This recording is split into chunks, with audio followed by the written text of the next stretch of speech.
All right, settle in, you magnificent morons. It's your favorite uncle, Uncle Bob, and this is Books I Will Never Read Again.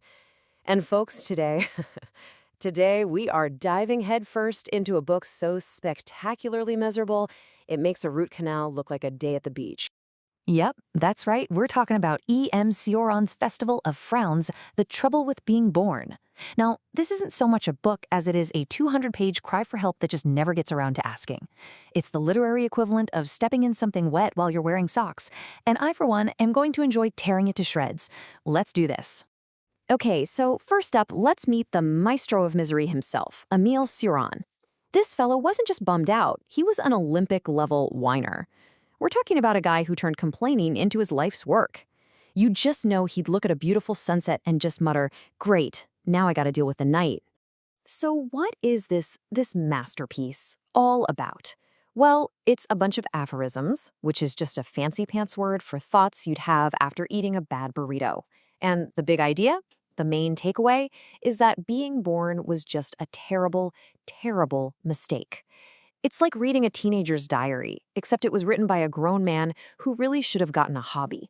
A total goofball. So let's get right into the thick of it. The central argument of this whole pity party is that the single greatest problem with life is having to have one in the first place. You know, the absolute nerve of the universe to bring you into existence without your written consent. Can you believe it? What a numbskull. Oh, wow. Let that one sink in. Not to be born is undoubtedly the best plan of all. Thank you. Thank you for that earth-shattering insight. What a galaxy brain this guy must have been to figure that out. I mean, seriously, did he need a research grant for that little nugget of wisdom? What a world-class nitwit. And just when you think the melodrama is at its peak, he hits us with this. I mean, just picture it for a second. The doctor slaps baby Cioran on the butt, and instead of a normal baby cry, he just screams, "It's too late! The deal is off! I want a refund!" Just imagine throwing a tantrum at your own birth. What an absolute cheese blockhead. Oh, give me a friggin' break. We have already lived our life before being born. You know, this is the kind of philosophical garbage you come up with when you have nothing better to do than stare at the wall all day, you punk-ass nerd. Go outside, touch some grass, anything. But right, it gets better. See, it's not enough for him to be the saddest sack in the history of sad sacks. Oh no! He also has to be the most arrogant, insufferable know-it-all about it. This guy wasn't just miserable, he was convinced he was the only person on Earth smart enough to be this miserable. Just listen to this gem. What I know at 60, I knew as well at 20. Oh my gosh, what a genius. He just popped into the world fully formed, knowing everything. The next 40 years were just, a victory lap to prove himself right. The humility is just staggering. Which, of course, can only lead to one possible conclusion. If you haven't learned a single thing in 40 years, you're not a prophet. You're a doofus. You're a world-class dingbat.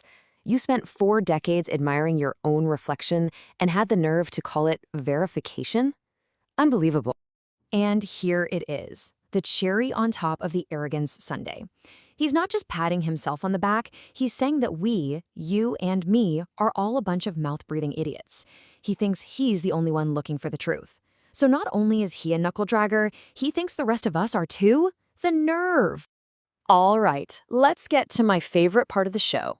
I'm calling this Cioran's Misery Mixtape. We're just going to run through a few of the book's greatest, most baffling, and unintentionally hilarious hits. A little tasting menu of despair. You're going to love it. First up, I would give the whole universe and all of Shakespeare for a pinprick of awareness.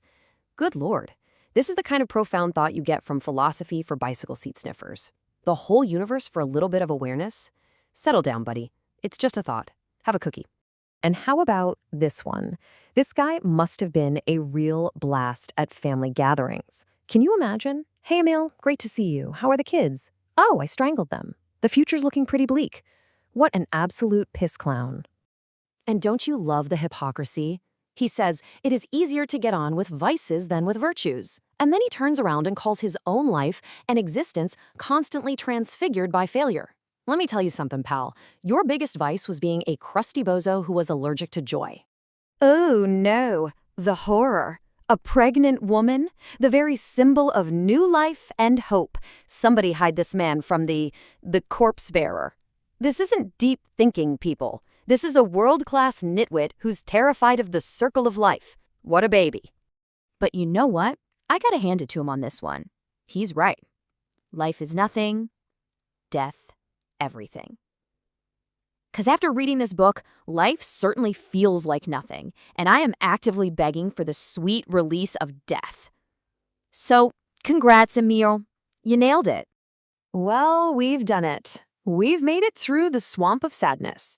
It's time to put this book down for a long, long nap. Let's get to the final judgment, shall we? So what have we really learned from this intellectual giant? Let me boil it down for you. Being born is a hassle. Learning is a waste of time. Animals are a mistake. Pregnant women are scary monsters. Everything is terrible. The end. Just groundbreaking stuff, really. So after all that, what is the one big lesson? What's the final takeaway we should get from this whole depressing ordeal?